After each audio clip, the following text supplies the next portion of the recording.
Grand Rising and good morning, beautiful people. Welcome, welcome, welcome to Zestful Living with Sweet Tea Morning Show.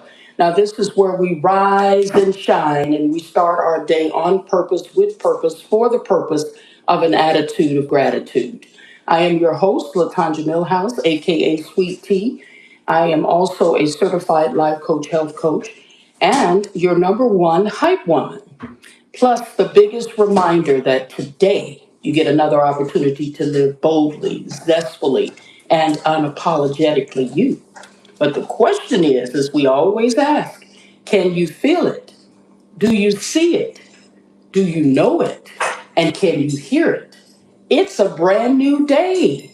Can you feel a brand new day? Can you feel a brand new day? It's a brand new day and a brand new opportunity to begin your day, as I just said, in a zestful way. And so this is our Monday segment where Osha Cerese is joining me, and we will get an opportunity for her to come on board in just a few minutes. But we certainly do appreciate you all taking the time out of your busy morning because in many cases, as with Dad, thank you, Dad, for being here. It is 5 a.m. there in Cali. And so Dad is always showing up to support me, and I appreciate you very much. And so we are here just to be able to welcome everyone in. And so, Asha Cerese, are you ready to join or are you still busy? No, I thought you were going to do your gratitude first. No, actually, I do wanted to see if I wanted to do that today or we do something differently. Oh. Have we come up with a song as of yet?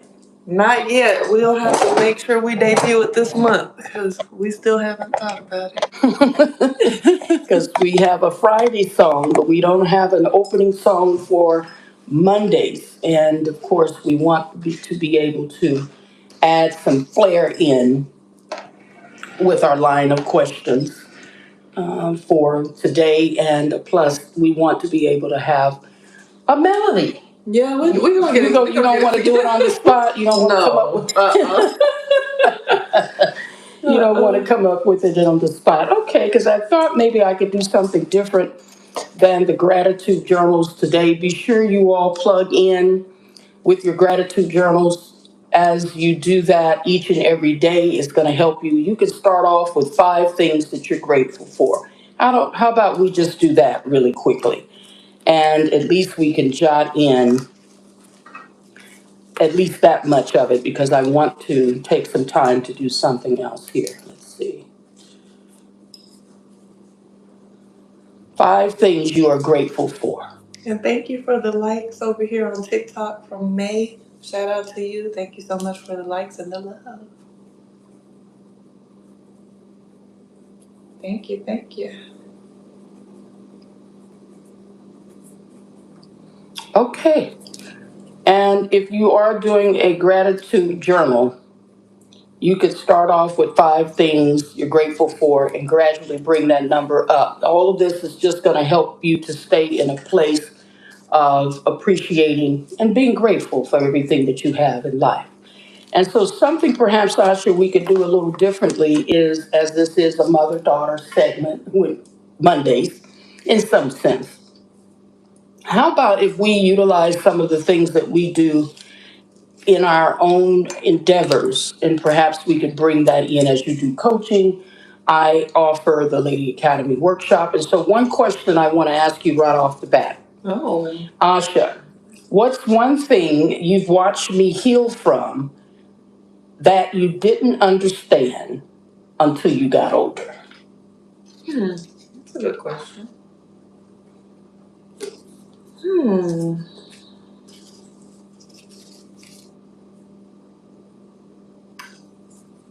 I feel like I've always been pretty understanding, even as a child, as far as the things that you may have been dealing with. But thank you. I think until you got older, that you saw and watched me heal from. And so you began to understand it a little bit better. I understand the question. Okay. I'm thinking.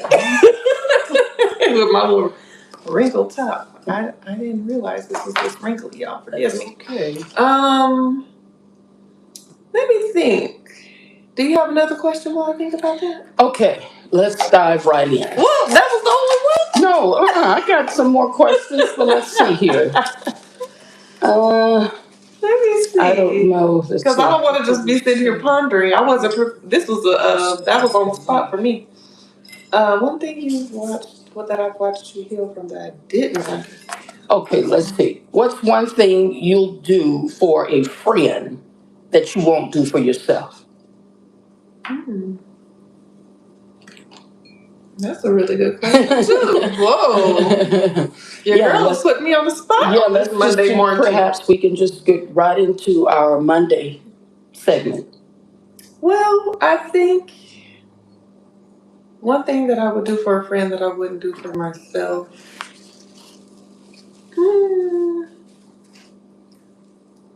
I probably give my friends sometimes. Maybe I give them a little bit more grace than I give myself sometimes. Okay. Because I'm always talking to someone about, them being enough. I feel like I'm enough, but just pouring into them and comforting them about whatever they may be going through. And I don't always have that same grace for myself. Is it that you give them more of your time? Because I think you give yourself adequate enough time also.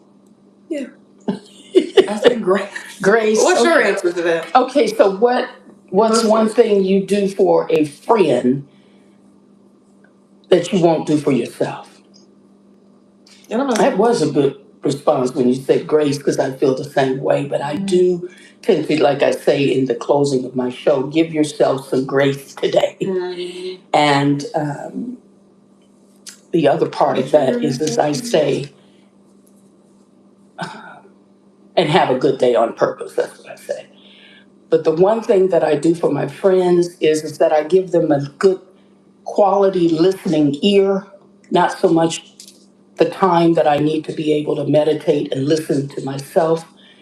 And it's really good to be able to go within, just to be able to hear yourself think.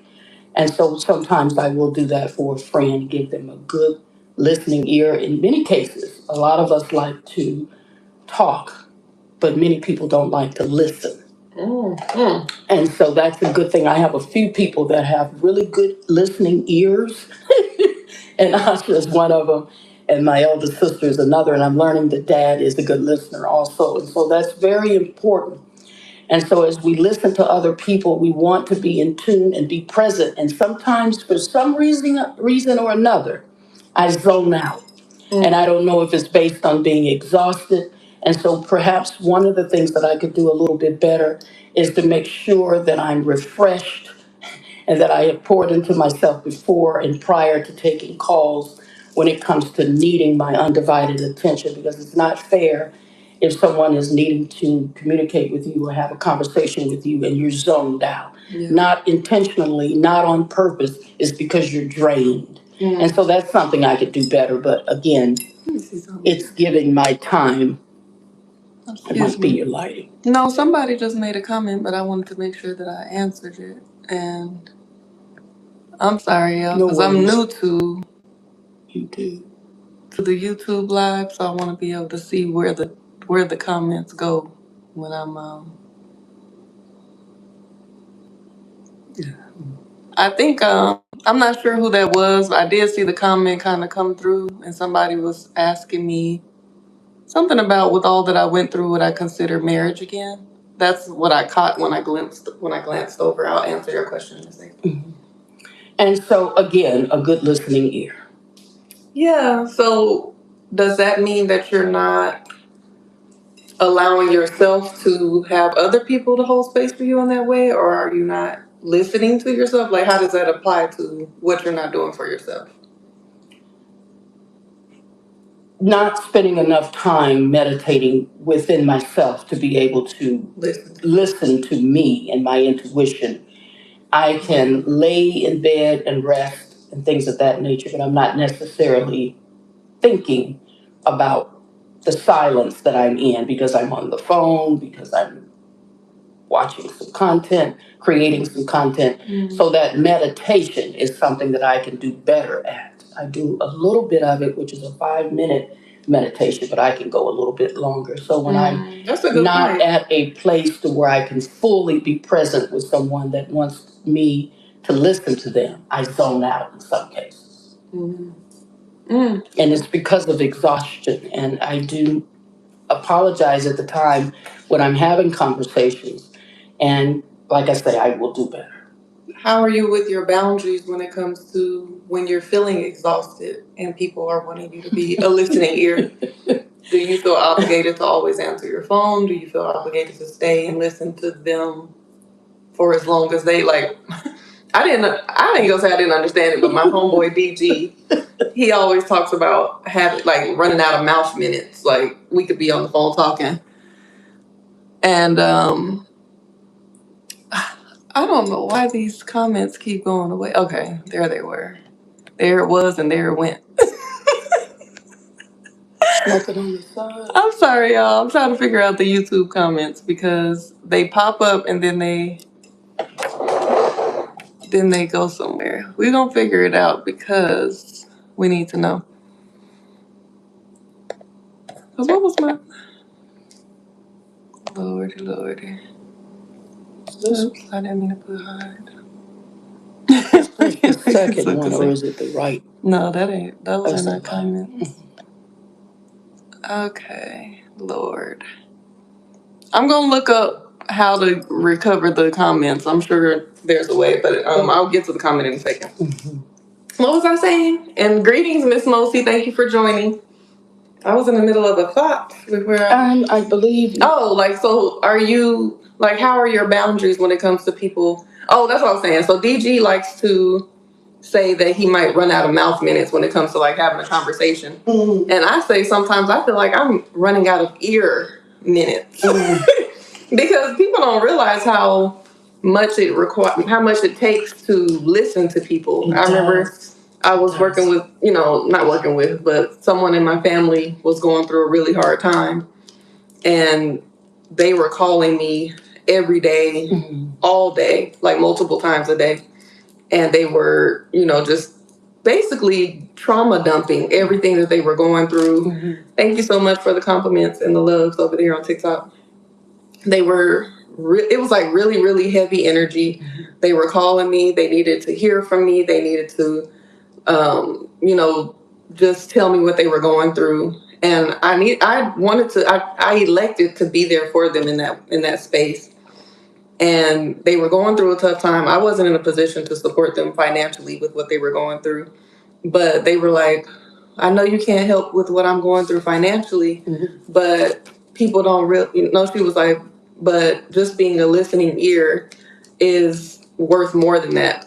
And I don't think she realized that in some of those moments, if I had the money, I would have rather given it to her versus taking in all of that heavy energy, because it was extremely heavy and it was a lot to receive, and it was a lot of time, energy, effort. I mean, that's all I can do. Okay. It was a lot of time, energy, effort, and emotions and heaviness, and it was a lot. And it's very easy for me to hold space for people, but this particular person, it was just like really, really heavy, and it was hard to hold space for her. So once I did stay with her through the process, and she got through whatever she was going through, mm-hmm. I had to take some time from talking to her. I needed to cleanse my energy, mm-hmm. and people don't realize how heavy that can be. I believe what happens is when we're listening, because we're processing what is being said, we're also coming up with, in my mind, solutions, resolutions, how to resolve it, how to solve it, and what else is actually being said other than what you've heard. Because some people are saying something in the midst of you needing to figure out, where does this actually derive from? The root of it is deeper than what you actually heard. And so to be able to process it, to reiterate what you heard, but then also to help them along the way. And perhaps that's the coaching, perhaps that's the counseling, perhaps that's the person that actually has a different dimension to the level of listening. I can tell you it goes deep. It goes deep because you can feel everything. And as an empath, a person that is there for other people, that emotional connection that you have have with someone really, really goes deep. And so you want to be there for someone. And like I say, I will do better when it comes to having the space and the time to be able to be an active listener, as my eldest sister is an extremely active listener. And I appreciate her being there because she can go right to the root of what I'm actually saying. And she will give me the resolution and the solution and the sound advice that I need to hear at that time. And she reminds me of my dear beloved mother, who was actually a good listener. She gave you sound advice. And I mentioned to my mom, because of some of her friends, she would call them energy vampires. And that was a real thing before she perhaps even knew that these people do exist. They will drain the living life out of you because they're needing to be able to exploit the energy that you have, because mom was a truth teller, as her middle name is Ruth and is a part of my house, the house of Johnny Ruth. And so I got Ruth from my mother and my maternal grandmother, excuse me.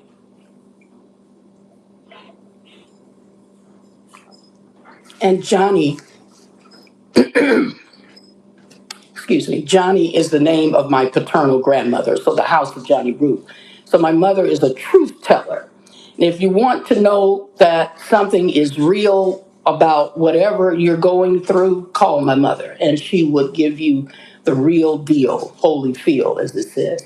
And so all of the people that will call her, her colleagues, her friends, they would call her prior to going to work as she was getting prepared to work. And she said, these are energy vampires, because she's going to be a good listener, a good active listener. And when you're an active listener, you're actually hearing something different than what they're actually saying. And good morning to you as well, my dear friend Sydney Hall. So good to see you there bright and early with us. Now, if you would like to come on the live at any point in time, you can request to join, and Dad, you know how to do that as well. If there's something that sparks your interest and you want to come on the live and have a conversation, you can certainly do that. Okay, I was able to grab my laptop and get the comments here from YouTube. It's going to irk you until you. Oh, absolutely. So thank you, McCoy 546. They say, after everything I went through, will I consider marriage again? Oh, it says regards to mama, but okay, it does say me. So hi, Asha, question for you. After everything you went through, will you consider marriage again? And then she says, or they say, I don't know if it's a man or woman. My regards to your mom. Hey, mama. Hi, sweetie. That's YouTube over there. Hi, sweetie.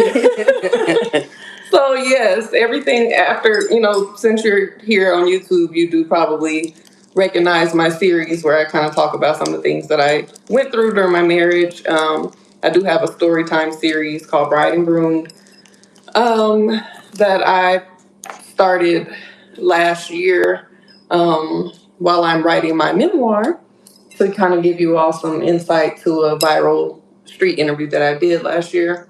And yes, I would definitely consider marriage again, because I strongly believe in, no matter what you've been through, you don't allow anybody to make you stop believing in love. And, I would definitely consider marriage again with the right person. I'm less than 3 weeks away from turning 38, Lord willing.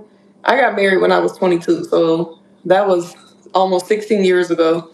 And I've been through, I've done a lot of healing, I've done a lot of soul searching, I've done a lot of intentional dating to decide what type of person that I want to be and who I want to be with. And I'm very intentional these days. And so marriage is definitely something that I would consider. Can you do it this way? Mm-hmm. And yes, I am the only child of my mother. I do have an older sister and an older brother from my father. And question for you, Mama. I'm sorry, I don't know if you're a man or a woman, so I'm saying they. They say, where does abundance of empathy from Black women come from? Comes from the heart. And that abundance of empathy is something that we know about because we are nurturers and givers and those that give love in a natural way. It's not something that you hold back from. That's why you can meet someone and they're just nice and kind to everyone. This is just the way that they are. And so if it's related to being a black woman, they say. The question is, where does the abundance of empathy from black women come from? Oh, okay. It comes from a proper way of being raised and reared with the spirituality and knowing that there is a higher power that gives you that extra unconditional love, that because you are so loved that you want to be able to show everyone the empathy and what that looks like in real time. It doesn't hold back. It speaks from the heart. And so when I say, let the words of my mouth and the meditation of my heart be acceptable in thy sight, O Lord, my strength and my redeemer, it's because you're conscious and intentional with the use of your words, because words hold power. And some of the things that you could say is they mentioned that the tongue is like a sword. It could cut like a knife, sweetie, if you're not careful. You say the wrong thing to the wrong person at the wrong time, and you're going to get it just the way that it should happen. Okay, and I'm that person. And you're that person. Okay? So I recall being at a grocery store with my dear beloved mother when I was a little bitty girl, and we were shopping. I believe we had 2 carts full of groceries, and we were there, and we were at the checkout line. And the poor little cashier, I'm not sure what she said because I was a little bitty girl. And my mother went ahead and let her have it because, again, you just don't violate someone with disrespect that has been through the trenches, that has marched with the Reverend Dr. Martin Luther Jr. Martin Luther King Excuse me, the Reverend Dr. Martin Luther King Jr. As my mother did in the Civil Rights Movement. So this is someone you just don't want to play with for various reasons. And so whatever the little girl said, my mother told her, I tell you what, put all this shit back. And that was 2 grocery carts full of food. And so we walked off. And so one of those things that happens is that the empathy that you have can go so far, okay, until you're pushed to a level of you don't want none of this. All right. And so people have a way to discern what they say, how they say it, the tone that they utilize. But one thing that people are finding out, and I understand that they're doing this on a larger platform, leave black people alone. And so some of the things that people are finding out, they're effing around and finding out some people's patience level has run thin, has run out, is over and done with, sweetie, as my dear beloved mother has shared with me, that I have the patience of Job. But you know, everyone could be pushed, right, Osha? It don't take much for me at this point. It's a damn tap. But no, I know that question was for you, but I believe that, the abundance of empathy from black women, I think we're different. We are created with a different level of energy. Like we are creators, and we are, goddesses, and we are divine feminine. So it's basically just instilled in us, and we have to, through life's lessons and through understanding, we have to realize that empathy is wonderful. It's going to always be there, but we have to learn how to protect our energy. Mm-hmm. We have to learn how to discern whether or not people deserve such an abundance of empathy. We definitely have to lean into our intuition to know whether or not that empathy is making us vulnerable or susceptible to, like you said, energy vampires, mm-hmm. or people that are manipulators or users or narcissistic, people that prey on us because we have this empathy, and mm-hmm. making sure that we are not allowing ourselves to be weak, because empathy is a strength. Mm-hmm. That is a sign of emotional intelligence. Mm-hmm. That is a sign of humanity. Mm-hmm. But some people will utilize that attribute in you and think that you're naive, mm-hmm. and green, and you might be, because I know, mm-hmm. that's probably the main theme of some of the things that I went through when I was younger.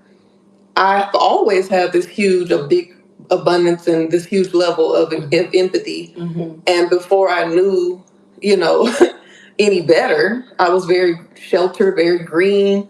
So I'm giving people chances that shouldn't have chances. I'm giving people grace that shouldn't have grace. I'm giving people acceptance and understanding and forgiveness because of the empathy, which allowed me to get hurt. And so now, it's still a work in process. Or a work in progress. I don't feel like I'm as naive, but I still have this level of compassion for people. But at this point, I see you, and what you're not going to do, in my sweet tea voice, is you're not going to take advantage of my empathy. That's it. So That's it.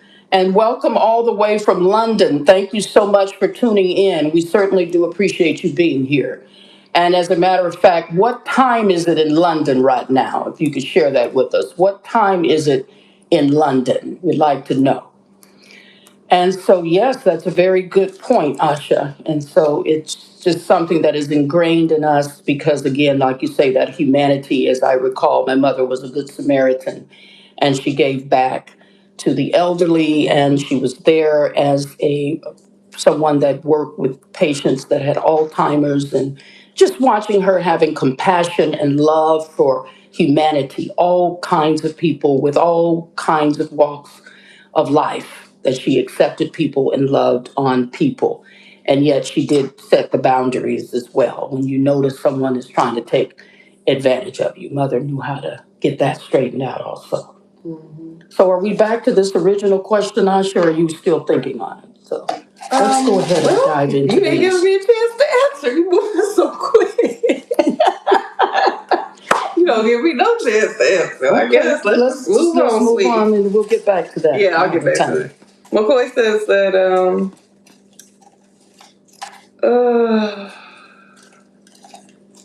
there's a narrative that Black women are highly disrespected in America, but yet they have a lot of empathy. I guess it comes from faith.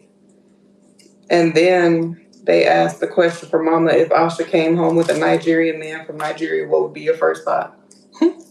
Asha has. Yes. And just be careful about the people that you select in your life. I believe at one point that I've heard that they're like the number one scammers out there. Damn. In terms of some of these ways in which they manipulate people online and everything of that nature. So just be careful. If something is smiling too soon, you want to find out what's actually hidden behind the smiles when it comes to someone, as my mother would say, fake, fraud, and a phony. And they'll just be able to dissect what is actually happening with a person because they're wearing masks. Now, this is way before COVID. They have these masks on, and so you want to, and Asha's really good at vetting, and so her intuition is keen. So if you believe that you're going to step to her with anything that's a falsehood, you will be discovered really quickly. Are you saying that that's a stereotype that you buy into? I don't buy into it. I've just heard about it. You can discern what a person is based upon how they present themselves, and you would be able to vet what that is right off the bat because your radar is very keen. I've noticed because you're in the dating sphere when it comes to your creator, and that you hold spaces, and so you are aware when someone is being genuine or not. That I am. Okay. So their question was, what would your first thought be? I mean, I would think they would present themselves, and I will be able to discern how they are right off the bat on how they present themselves. If they're genuinely kind and they're greeting me and hugging me and saying nice things, and they recall after a while to bring mama some gifts when you come over. And so they're actually being a kind human being that I can actually recognize right off the bat. And so I would welcome them and accept them for how they present themselves to me at the moment. These glasses are they're hanging on by a thread. Giving me the lean. The gates to lean.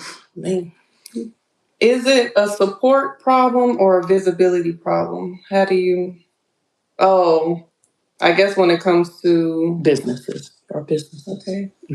Okay, go ahead. Take a deep breath, because I feel like Mama is moving, talking, and just doing things very rapidly right now. I don't know if y'all notice it, but take a breath. The morning show is here. We're here. We're live. We ain't going nowhere. We got time. Okay, sweetie. So as far as our businesses, is it a support problem or a visibility problem? And how do you feel, or how do you tell the difference? I think it could be both, but I think that it's more important at this point to focus on the visibility, because when I think of visibility, I think of the offers and the content finding its way to people who don't know you. Because the support that people look for when you're business owners is from people that know you. They don't support, okay? Like, that's something that you have to accept and embrace, that nine times out of 10, the people who know you, the people that are related to you, the people that are in your circle, the people that have worked with you, they are not going to support your business. If they do, that's beautiful. It's rare. And I'm not trying to say this as I'm not trying to sound pessimistic, because I'm a very optimistic person, but I'm also a realist. And the reality of it is that people either don't believe in whatever it is that you're doing, whether that's because they don't believe in themselves. It kind of makes them uncomfortable because it's something they couldn't see themselves doing, or they just don't understand or believe in what it is that you're doing. They also could possibly still be looking at you through the lens of who you used to be. So when you're showing up with this confidence, or you have a product or service that you're selling, they're like, well, ain't that such and such? They used to be shy and barely talk back in the day. And ain't that such and such that, whatever. So they look at you through the lens of knowing you from whatever, memory they have of you in your past. Right. Or they don't see it blowing up. So they're not seeing a large level of support from other people. So they're like, well, I don't know what they're doing over there, but they'll figure it out. And then once they see it supported on a larger scale, once they see you getting recognized and they see that you're successful in whatever you're doing, then that's usually when the support comes from the people that you know. And some people, it's just whatever you're offering is just not something that they're interested in. So they don't really, they don't necessarily think that you would appreciate the likes and the comments and the public displays of encouragement and motivation. They just think like, well, that's their thing. That I'm not really into that service or product, or it doesn't apply to me. So I'll just let them do their thing over here. And when they post something else that I like, then I'll like that. So there's multiple reasons why people that know you don't necessarily give you the support. That's right. And so once you get to the point where you're not looking for that, you're not requiring that, you're not validated by that, then your focus should always be on the visibility, because your customer, your support, your success, the brand, the organization, the partnerships, all of that is most likely going to come from people that have no idea who you are. They just resonate with what you're saying, what you're selling, what you're offering, and what you're presenting. What are your thoughts? Let me answer. Go ahead, honey, because you broke that all the way down. There's ditto. Can I get another question? Because I believe you answered that in all aspects. All right. Arena says, I love you guys. Vibe is so comforting. Thank you so much. All right. Let's see. We'll check it out later. Thank you for asking. McCoy 546 says that they love you, Mama. Very wise. Oh, well, thank you so much. They're over here. Thank you, sweetie. I appreciate that. And we were just talking about vetting. So when it comes to dating, vetting, and safety, what are you actually looking for versus what you're settling for out of loneliness?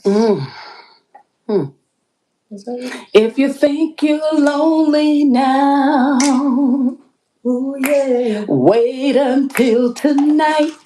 Okay. And so one of the things that happens in that kind of a situation is that if you're doing the intentional dating, and I believe that's another good question for you also, Osha, because you're in that realm. You can answer it too, sweetie. Okay. And so what it is that I'm looking for is a... versus what you could possibly be settling for out of loneliness. companionship, friendship, someone that you can actually spend some quality time with. And what I'm getting is someone that doesn't keep their word, someone that doesn't follow through, someone that is not ever available. Oh, okay. And so this is not an interest of mine, but in terms of settling for loneliness, I'm not necessarily in that space at the present time. But I do recall when you are a lot more in a position to be available for someone and you're constantly showing up, because I have been bred and have been taught that your word is your bond. yes. And so I'm a lady of my word. So if I say that I'm going to be somewhere, I'm going to be there. And as Dad would know as well, on time.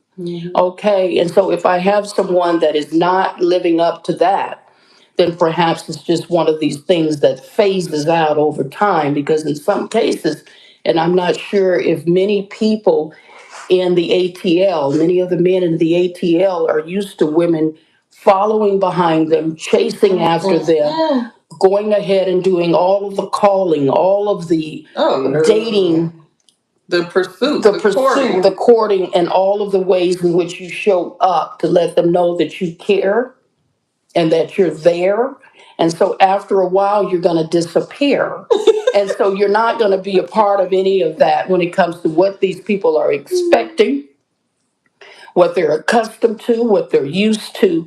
They're going to F around, as it says, and find out that you're not built like that. We do not chase. We do not follow up. We do not call. We just don't. Okay? So what you're not going to do is make a mockery out of someone that just wants to care. And if you're not accustomed to someone caring, then perhaps there you have it.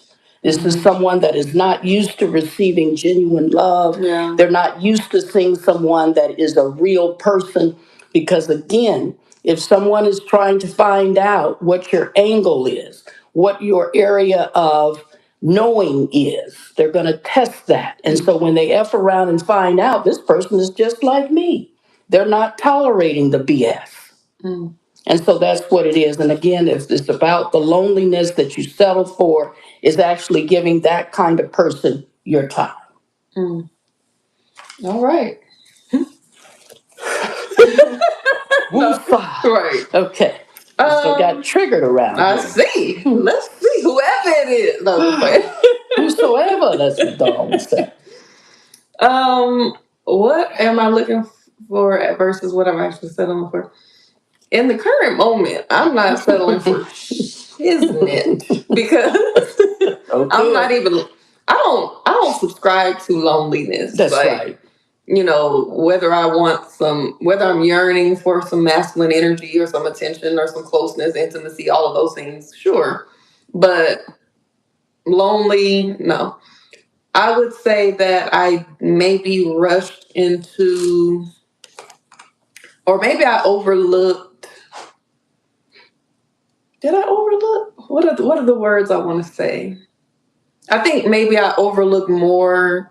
I would say in my most recent connection, some of the things that would have normally been like deal breakers for me, I allowed the green flags, which did outweigh the red flags in the beginning, to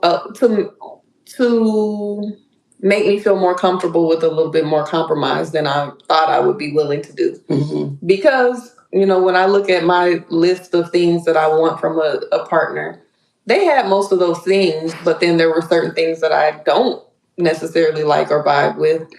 And I think I should have done more of a deep dive into how important those things were, because some of them, you know, maybe went against my value, not values like they were so bad, but it was just things that when you think about long term, when you think about possibly having a family with somebody, those things would have come up and probably been things that would have created unnecessary issues.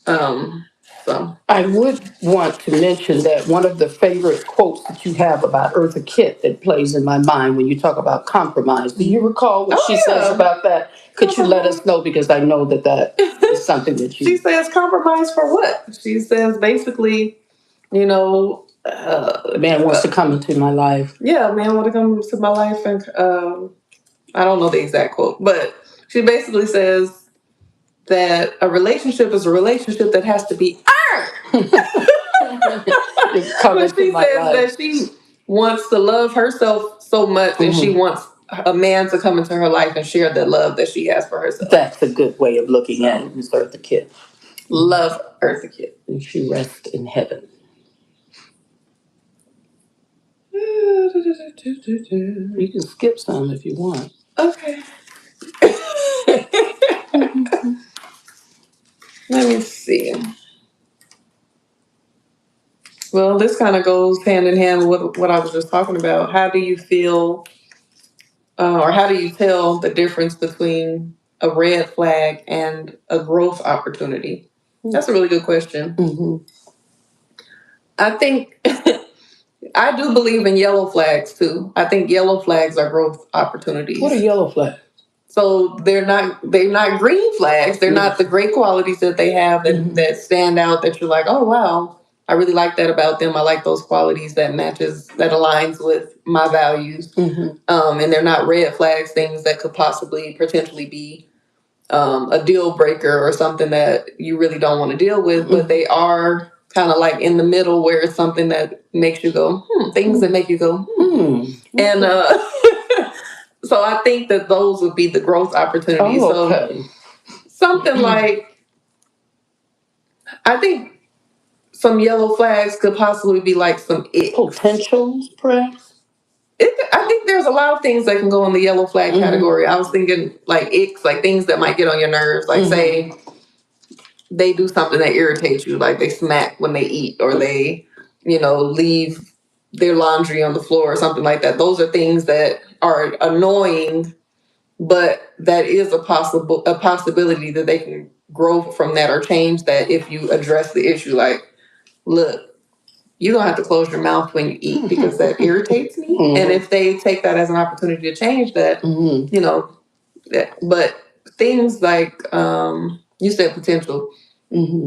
So I would say another something else that can go in the yellow flag category is maybe even when it comes to like their dating style or things that you might want from a partner that they don't necessarily have, but they're willing to, switch it up. Like for me, my man got to open my doors, and that's not just the door to the business. That's the door or the building. That's the car door. Like let me in and get me out. And there are some men that don't automatically just do that off jump because whether they weren't taught that or maybe they feel like that's not something they are required to do. So there's opportunity for growth if I notice that that's not something that you naturally do and I bring it up and you have the opportunity to do that. Communication style, it could be anything really. It could be anything that you're not necessarily aligned with because you are two different people coming from two different upbringings and two different relationship histories, and you're coming together to try to figure out if you can build a relationship. So there's going to be a lot of things that don't necessarily naturally align, but there's opportunities for growth. So once you have communication and you get to know each other a little bit more, you can find out whether or not those are things that can be improved on, changed, shifted, or if they do fall into the red flag category for you. If it's something that you're not willing to deal with, it's something that they're not willing to change, then at that point it becomes a red flag. That's a red flag. And when you talk about opening doors, I believe also in terms of the chivalry part of it, that he can also, when we're talking about opportunity, open the door of opportunity to be someone that can actually help you to grow in a lot of other ways when they see that you have talent, you're creative, and to help you expand that knowledge, whether it's in stocks, whether it's in real estate, to actually teach you something, because many of us want to learn from our spouses and significant others. So if he can give you that door of opportunity, that's an A plus. That's one of your green flags? That's a green flag, sure. I want to be able to grow from it, learning from being around him. Skip that one. Yeah, because that's crossed out there. Ain't that. Let's see. What would you change in your home, your body, your business if you refuse to be last on the list this year? Should you go on first, or am I going? What should I change? What would you change in your home, your body, and your business if you refuse to be last on the list this year? The hesitation, just to know a thing and go on with it, to apply what I know and see it actually come into fruition. And so no hesitation. Oh, that's a song too. Everything that you say is a song. And so, yes, I would actually, and usually I'm pretty good with long term planning and strategizing and knowing exactly where I'm going, what I'm doing, how I'm going to actually develop it and make it happen. So, if the hesitation is in it, if there is a little bit of a stall in it, in my body, in my business, and the other part of my, what is the other Your one? home. In my home, is actually getting right in there because I'm a hands-on learner, as I did with my 8-piece collection. I got my hands in it, I got started, and as a result, things got done, things got completed. So no more hesitation. All right. To know is to know, and to actually apply it is when you know it's going to be okay. So you're saying that you're going to speed up the space between idea and execution? Absolutely. Okay. What would I change in my home? I would say, I remember I was thinking about this. Oh, excuse me. Mm-hmm. I was thinking about this. I think I was actually thinking about it last night. I was on Pinterest, and that's a platform that I haven't been on in a while. I used to like create these boards because you can create mood boards and different things in different categories. And I remember when I was younger, I really used to be into home decor. I really was excited about decorating my first apartment and, just beautifying my space. And I think that I got to a point where I got a little far removed from that. I remember, maybe this might be, I don't know if this is going to be in my book or not, but I'll give y'all an exclusive. So when I moved into my first apartment, I did decorate that apartment how I wanted it. Then my ex-husband ended up moving in, and it was kind of like a collaborative thing. So I think I spent almost a year alone in my first apartment before he moved in. And at that point, you stop thinking about I and me, and you start thinking about us and we. And so everything is collaborative. He might take over certain things, or there may have been like a shift of priorities where you're not always concerned about home decor because you're thinking about all the other things that you have to concern yourself when it comes to relationships and building and finances and all the things. Right. So fast forward to going through my separation. Once I separated from my ex-husband, I was staying with friends and family for about 8 months. I think I stayed with my best friend at the time for 3 months, and then I stayed with my cousin for 5 months until I was able to save up enough to move into my own condo again.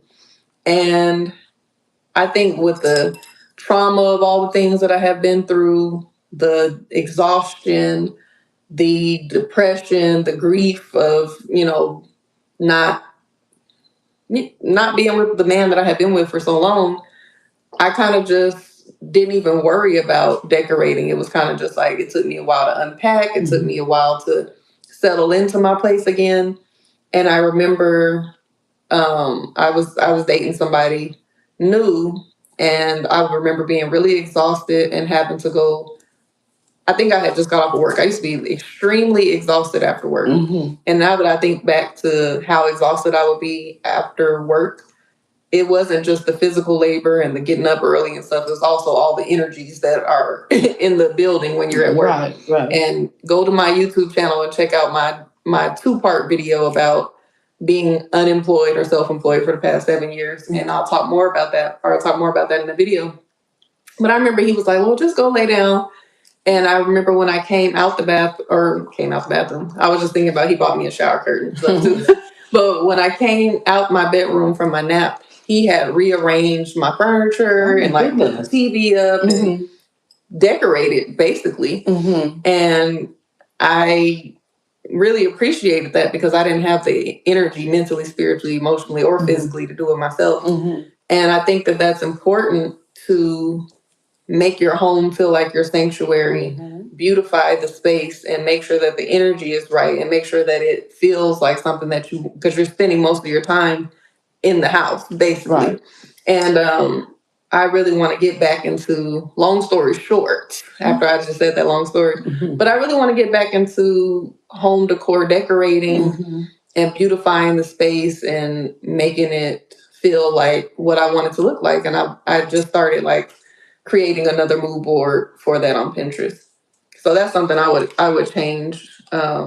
Just getting back to decorating. And I think sometimes when we think of decorating, we feel like we have to have these big budgets or we got to do everything at once. But even if it's just like grabbing one item here and there, like seeing a picture or a statue or something like that that you want to add, a pillow, a decorative pillow or whatever.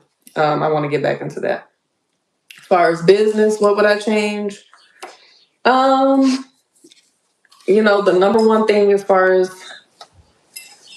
I would say, the feedback that I got from just being open to that when it comes to building my channel and things like that, is people want to box it into a niche or whatever. I wouldn't say that I'll be doing that, but I think just clarifying and refining it a little bit more, just to make sure people are able to understand what it is that I'm offering. Right. And then in my body, definitely got to get back into my movement. I know that I thrive personally when I take my walks, when I do my yoga, and I have not been doing my yoga, so that would be something that I need to get back to. Awesome. I think we've answered something similar to that.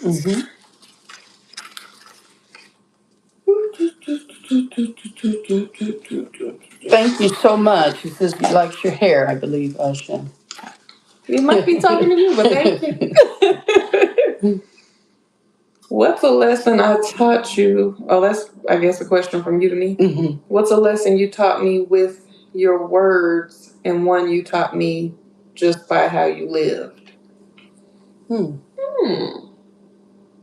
I think I was going to say that this one that I want to talk about is kind of like both. Basically, the lesson that you've taught me about not always having to be right. And like how you can shift the energy from a partner or something just by listening sometimes, and not always having to prove yourself, because that's something that I've struggled with in relationships, because if I feel like I'm right and they're not receiving what I'm saying, it makes me want to prove that I'm right. And sometimes that just takes more energy than necessary. And I always use the same thank you. They said our outfits are tea. Thank you. Would you rather be right or would you rather be happy? Is that a little bit of that? It's different. I mean, yes, that's the question, but the example that I always use is when I overheard you on the phone with my dad one year, and you were like, I think it was during Kwanzaa, and you were like, "Happy Kwanzaa! Today's the first day, and it's about, I think it's unity. I don't know if it's unity or freedom, but I believe it's unity." And he was like, "No, it's not. It's about this." And you were like, "Oh, I thought it was about unity, let's just say." And he was like, "No, you don't know that." And da, da, da, da. And I'm just like, if it was me, we would have had to do our Googles, right, and figure out who was right in that moment. And you were right, but you didn't allow it to bother you. You didn't go back and forth. You didn't feel the need to have to prove it, because you already knew that that's what it was. So it's like, you were able to kind of just allow the conversation to flow without riling it up. And I think that that's still something that I struggle with, because I don't know, even after seeing it in real time and hearing you say that. But I do think that there's different ways to go about it. So I think that that's a lesson that can apply in different areas, not even just with your partner. Like sometimes you just be knowing, and you don't have to necessarily prove that to somebody. Like if they want to think something differently, or if they feel like they have the answers, then let them have it. Right. I think that that's something similar to what Keke Palmer was asking Nia Long on an interview that she did with her portrayal as Katherine Jackson, that she had this certain way about her that whatever was going on, she didn't allow it to affect her energy and affect her peace in a lot of ways. So you just kind of keep that as something really dear to you because, again, you want to be in a space where you're accepting people and not necessarily trying to always correct them because that can go on for hours. An hour, an hour. Ooh. What questions do you ask early to find out if he's consistent or just convincing? If he's convincing or what? Consistent. Or consistent. I believe that a lot of that is shown because a great deal of men are about action. And so whatever you could see in many cases it says that do you adhere to what you hear or what's being affirmed? Do you like words of affirmation or do you like acts of service? Because you can tell if someone is in love with you or if they love you or if they're just tolerating you based upon their actions. How they're moving about. Do they actually, because people take time for what they're actually interested in, what they value, because they wouldn't do themselves like that. If a man is pouring into himself and he is someone that is aware of his own needs and he takes care of himself to the T, and he's not actually displaying that to you, he's just not into you. Because he's going to treat you just as much as how he treats himself. And that's going to be very well thought out. I agree. I think the question was, what questions do you ask early to find out? The questions that you ask early to find out is what do you do in your spare time? And how does that show you whether or not they're going to be consistent or convincing?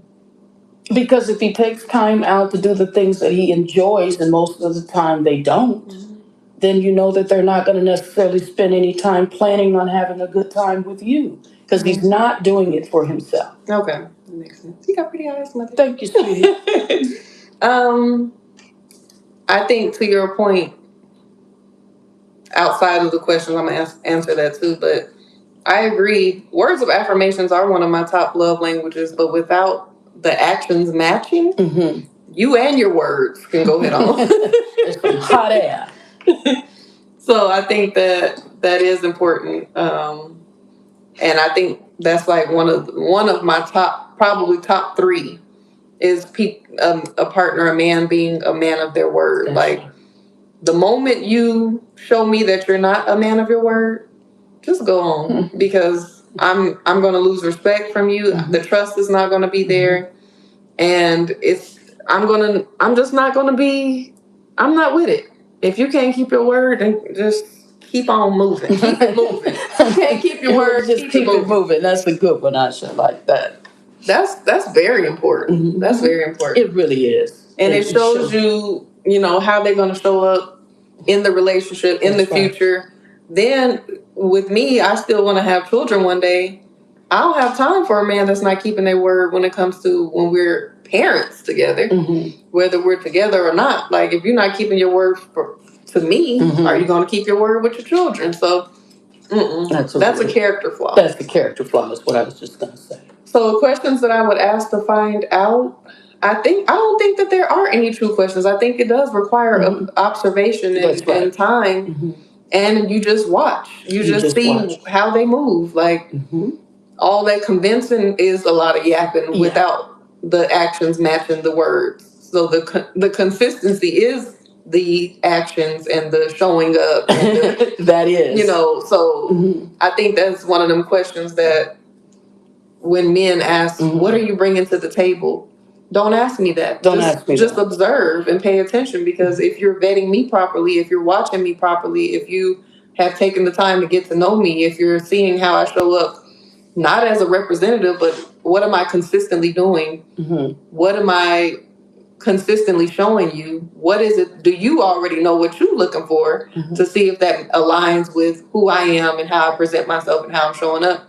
You don't have to ask me what I bring to the table because it'll be clear. It will be clear, and I've heard it said that if they are consistently inconsistent, then they're already showing you that they're not going to show up. If you are interested in looking for quality time, they just don't have it in them. Whether they're working, whether they're spending a lot of their time wanting to find out who they are in this space of having freedom, financial freedom, is a lot of people are struggling with just having that. And so if their quality time is not always there for you, it's because they're spending a great deal of time trying to get their coins up. And that's a lot of pressure on a lot of men when it comes to wanting to date. They just, as it's been said, they cannot afford you when it comes to how much you're expecting them to place in the importance of your needs, their needs, the household needs, these car insurance. It's just too much. As it says, it's hard out here for a pimp trying to get the money for what is it? For the rent. For the rent. You Then know, it's hard out here for a pimp. You're trying to get the money for the rent. And so it's a really tough thing. And Terrence Howard did an awesome job in that. And the movie we just saw here over it's the a weekend, series. the series. What is that? Fight Night. Fight Night? I enjoyed it. I really did enjoy it. I wanted to talk about some of the things that we watched over the weekend. Well, and we're at the top of the hour. Do we want to just keep going for just a 5 minutes? We'll do a couple of minutes with that. But just to wrap up what we were saying, like, you were still talking about? I was talking about the consistency of the inconsistency. Being consistent with inconsistency because they're not keeping their word because they don't have a word. That's what you were talking about. They can't keep up with that. They're trying to get their coins. Do you think that men should date while they are financially not where they want to be? No, because that's going to be a telltale sign of his insecurity because if he wants to What lead, is this motion you always do? Because what does this mean? Okay, he's wanting to lead with his pockets. He's leading with his pockets in the beginning, and as the pockets and everything he's pulling out lint, he's not able to keep up with that. So the pressure of wanting to be able to date you, he wants to, but he's just not financially in a good place to do that. And he's not going to ever tell you that his pockets are limited because that's a part of his identity. And you know who you just reminded me of? I have a video, I recorded it, but I'll probably post it this week, maybe Friday, where a lot of men talk about how they're not loved unless they have money. But what I've come to realize is it's not that they're not loved when they don't have money, it's that they don't love themselves. When they don't have money. Exactly. Okay. I've seen so many women love broke men, and I've been one. Love them down. Pick up where they lack, not judging them, not putting any extra pressure on them, actually trying to support them and uplift them and help them to get where they need to be financially. But I noticed that when men, I'm not going to put a blanket on it like it's all men, but when a lot of men don't have money, their confidence is low, it's a bruise to their ego, they are insecure, they start projecting, they start being mean as hell to the person that's closest to them, which is usually their woman.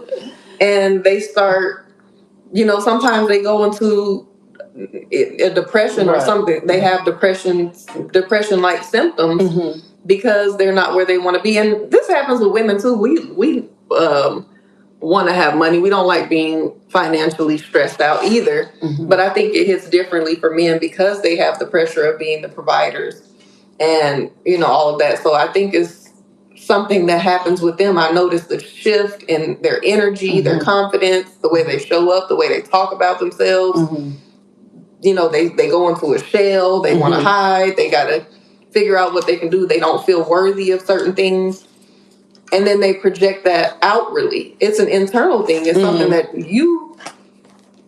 it might not be as deep as you don't love yourself, but you attach your worth to your pockets. That's right. And sometimes they don't love themselves, or they don't like themselves, or they don't feel confident in themselves. And so they project it to women. Oh, y'all don't love us when we don't have money. We only worth what we can bring to the table. And in a lot of cases, women do want a man that has financial stability, but that doesn't make them feel like you're not worthy, not valuable, not deserving of love.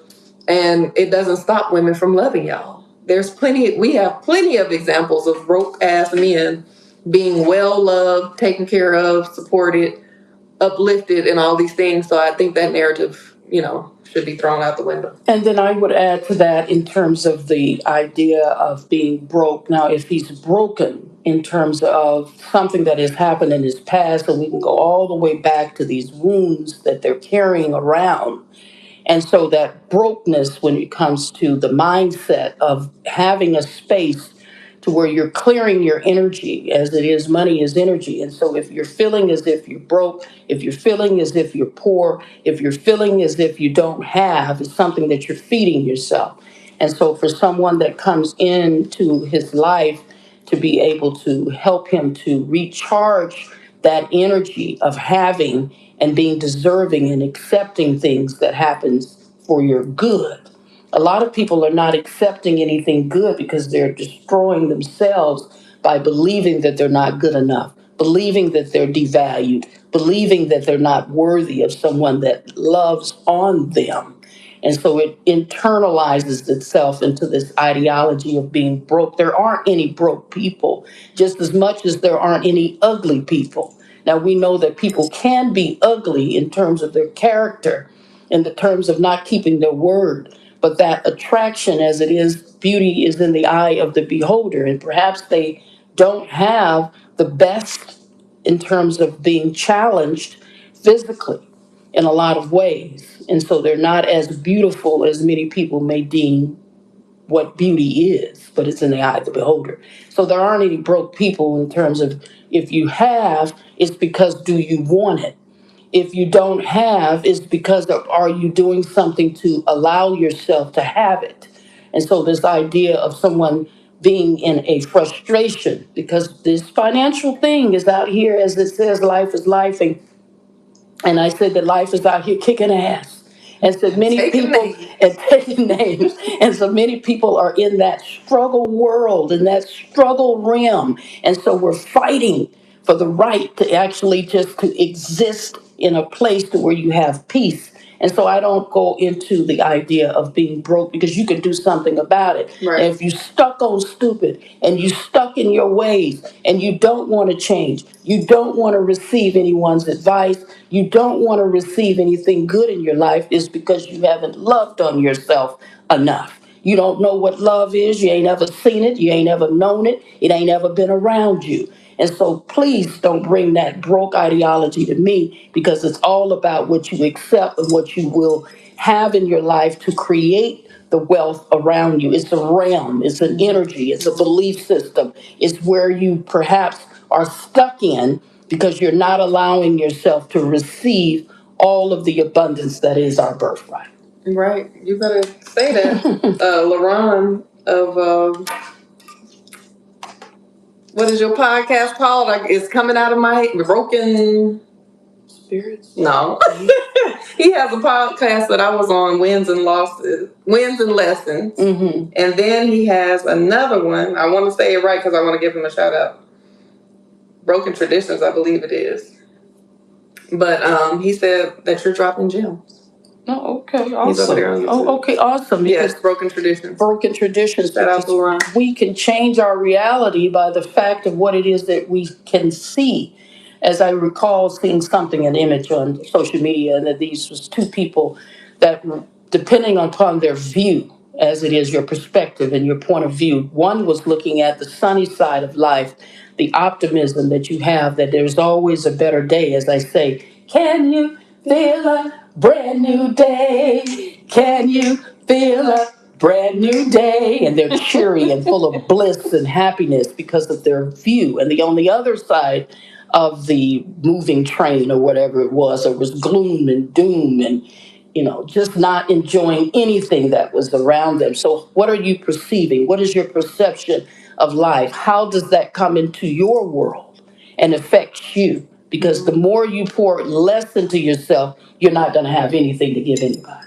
And it sounds like everything that you're describing when it comes to there are no broke people, it could be broken, it's like a lack mentality or a poverty mindset. Right. And that makes a world of difference because if you have a growth mindset and an abundant mentality, then even if you're going through hardships, you're still, allowing yourself to receive, knowing that everything is going to be all right. Right. You're just flowing and aligning with that level of abundance, and you're not in that gloom and doom. You're not in that gloom and doom, and it brings up a song in my, ooh, child, things are gonna get easier. Ooh, child, things will get brighter. And so I'm someone that just always wants to look at the better side of things. Better days are coming. And so this is just something that we have to maintain because, again, money wants to come somewhere where it's loved, where it's appreciated, where it can flow and where it can bloom, as it says. That is just like the cash flow, like money is water. And we learned that from our business coach, bettercalldoll.com. And so there's a way that it can flow. Absolutely. And so is that the top of the hour, Osha? Is that the extent? Are we going? We go ahead. We run this. All right. So if people on here, they want to get no plan. We watched a couple of things. I know that's right. I watched Fight Night a while ago, but I put Mama onto that. And then we also watched the psychological thriller Strong. Oh wow, two very good things that we watched. So, and then last week we watched I Will Find You. But the thing about it that I'm noticing about these movies and these series and stuff, sometimes you could think that you really enjoyed it, and then you get on a topic of discussion about it online, and then next thing you know, you're like, damn, did I enjoy it? Yeah. Because I Will Find You, I thought was great. And then when I started looking at the threads about it, they started picking it apart so much. I'm like, well, dang, that didn't make sense. And I don't know. And so the same thing happened with Strong. Like, I like the movie. And it's not that it sways my opinion about it. I still have the same opinion. But it's funny that, when you hear different perspectives or things that you may have missed when you watch it based on what other people are saying online, it's very interesting because a lot of people did not like Strong at all. They did not like it. I thought it was very interesting that the little girl, she had the mask. Don't do no spoilers. Okay. It was a very good movie. And Fight Night was surprisingly a very good series, as Kevin Hart, he deserves something for that performance. He carried the movie, and he does his own clever way of talking himself out of things. But when it came to being able to figure out who you actually are when it matters, and you have something that is allowing you and causing you to have to tell the truth in the moment. As he was down on, okay, no spoiler alerts, but to be able to get to the core of who you are. If you have something that is an opposing view that's going to make you come to the understanding of who you are, that could save your actual life. It was amazingly a good series. I may watch it all over again. You look. Mama will watch a series back to back at least 3 times. I'll be one and done. Yeah. I watched it like maybe years later. Yeah. And so Strong was also another movie that took you on a roller coaster ride. The acting was amazing with all of the actors. And that people said that the only one that they felt acted well was Lynn Whitfield. Lynn Whitfield is going to bring it every time, and every time she show up. But everyone, the surrounding cast around her, supporting cast, did an awesome job. And there was a message in each and every one of those that we watched. I thought it was good. I think a very good message. I think that a lot of movies and series have kind of been disappointing lately, and it's kind of like, especially the endings. I don't know, something about the endings that's just like womp womp. But I feel like in both of those, I Will Find You and Strong, I was cool with it. I mean, what about Fight it kept Night? Me on my feet. I mean, it kept me on my toes. Fight Night. It kept me engaged. If you can keep me engaged and wanting to see what happens, then I think that is good enough. Yeah, it was very good. I'm not sure what you're talking about. And I Will Find You. That was the one with the son that he got accused of unaliving. And it was really entangled with a lot of characters that came in place. For what reason? They were not necessarily me. They were after him. But for what? Yeah. Who was controlling you?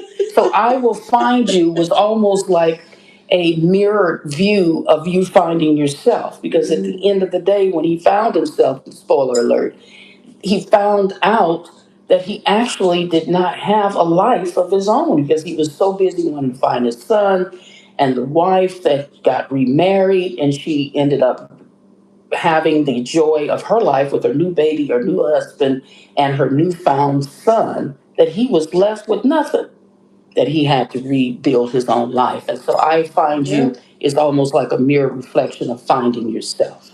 Yeah. So, well, what are y'all watching? Let us know in the comments what y'all are watching, or if y'all have any suggestions, and maybe we'll start doing some reviews coming, in future shows. But we really appreciate y'all for joining. Absolutely, Asha. We must come up with a theme song for our Monday. We will come up with a theme song before the end of July. We both have birthdays coming up. Mm-hmm. Mama's birthday is July 19th. Mm-hmm. My birthday is July 26th. Yes. And the platform for I Will Find You, I think, was that Netflix? I think that's on Netflix. Strong is on Peacock. And Fight Night is on Peacock. Mm-hmm. Very, very awesome.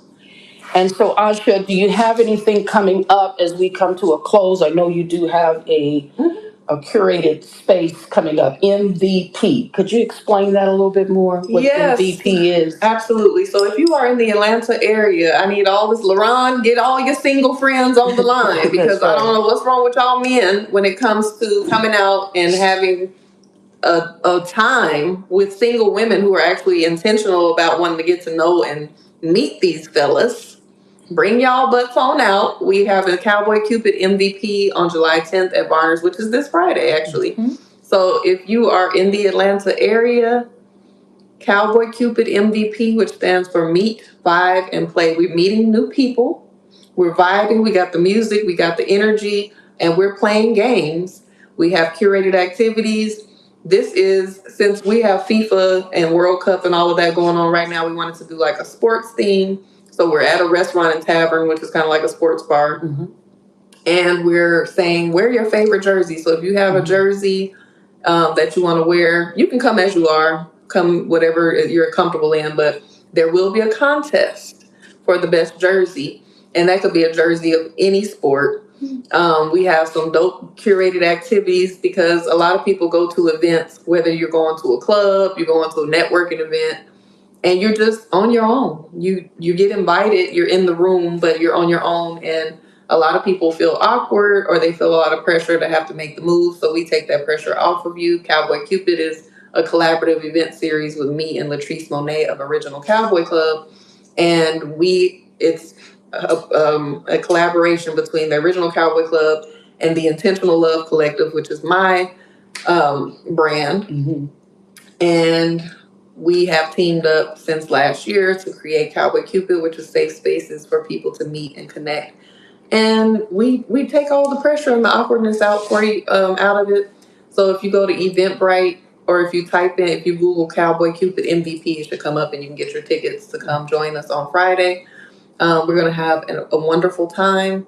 Also, if you would like to, LaRon says no events for married couples. One day. Mm-hmm. And if you want to bring your wife and come out and have, some conversation and play some games, you're welcome to come as a couple. Date night. Because there are some, there are women there that are wanting single men in the building. So if you got a wife, you got to bring her. And then bring your friends along with you that perhaps are single, because I understand married couples like to socialize with married people, but sometimes you may have some single friends out there as well. Absolutely. He has a lot of married friends too, though. But tell his single friends, shout us out, reshare the flyer or something like that. If you see it on my Instagram, I can be found on all platforms at Osha Cerese. That's OSHACERESE. Again, that's OSHACERESE. We gave y'all a little bonus today, but also if you want to book me, I am a certified life coach, your dream doula, supporting you on birthing the life, love, and business you desire. You can always book a call or a session with me on stan.store at Osha Cerese, and that's linked in my bio as well. And I'm looking forward to seeing y'all on Friday. Yes, I will be in the building as well in support of Asha, as I always am. I believe I've met all of your events thus far. I've been in attendance. And so that's what we do. We support one another. And we want to thank you all, if that's the close for you as well. Yeah. Shut up, girl. And so we want to thank each and every one of you all for joining. Thank you, Dad, for being here for the longevity of this hour and a half. Thank you, Sydney Hall, for being with us. Everyone there in the TikTok land as we are on social media TV. Oh, Lord. And thank you to McCoy and LaRon over here on YouTube. Thank you all so much. We appreciate you very much. As Osha is joining me on Mondays, you can stay tuned Monday through Friday. On Friday, a full hour of hot topics with Dad and I. And so stay tuned for the both of us. We would appreciate you all's support. As we know, support is a verb, it's an action word. And so we love to see you all showing up. And tell them what you're offering. Well, again, I do this Monday through Friday. And so I have my stand store available. I have some books available to you as well. I do put all my papers. That is available that you can purchase here in the stand store. I have something for the fellas, which is a sip of tea, 101 spiritual reflections to reconnect, represent, and recognize the dear good man in you. Is 101 of these, and there's space in the book where you could write whatever comes up for you. And so many women feel as if the men are emotionally unavailable. No, you're just exhausted. Sometimes you want some alone time. That's why you have your man cave. And so if she can just give you a break, you can use this as a way to unleash and unravel some of the things that you may be dealing with, child support issues, whatever topics, divorce and things of that nature that you would want to have that privacy about yourself. And then also the Lady Academy, a guided interactive journal on becoming a lady. These are available in the stand store for purchase. You can click on the link and then it will take you to where you can purchase those. And stay tuned for my next Lady Academy workshop. I also do have the Zest for Life Social Club and Support Group. It's a private Facebook page where we can have more intimate conversations when it comes to pouring into ourselves first. Absolutely. And of course, we also have the meetups and activities that will be available. So stay tuned for all of this. Asha and I, we work each and every day. We rise and we shine. Each and every day we show up, and we appreciate you all's support in knowing that we're here for you, as we should all be here for one another as a community. And so I want to thank each and every one of you all for tuning in. As I have shared with that, Asha, do you have any closing words for us that we can be as an encouragement for us here on our Monday? Yes, and thank you to, I think it's Charles Pips that says, may today be kinder to you than yesterday. Have an amazing day. Thank you for that affirmation and that prayer. I received it, and I affirm that as well. And great show. I really enjoyed the conversation. I hope you all are enjoying it too. This is a mother-daughter duo. We hear with y'all on Mondays, but I would just say I think the theme of today's show was just like trust your intuition and observe. Um, utilize your discernment when it comes to everything that you're doing, and pay attention to what's actually going on, not what you desire it to be, whether that's in life, love, relationships, business, whatever category of your life. You just have to pay attention, observe, and move accordingly, and trust your intuition because it never steers you wrong. And there we have it. Give yourself some grace today and have a good day on purpose. Thank you, Dad, and enjoy your all's day thus far. Have a great day. See you later. All right. Thank y'all, TikTok. Okay, is this one? You ready? Yeah. All right. Talk to y'all later, YouTube. If you on my YouTube right now, I just completed 30 days of long form content every day on YouTube in June. Go watch something. Go look at a video, a playlist, a live, and give me some feedback of what you like and what you want to hear more of. I'm doing a little bit of switching it up this month, so that's why you're not seeing the long form content every day. But I do have some gems for you this month as well, and I hope you tune in for it. Thank y'all for tuning in to Mama and Me on Mondays. Come back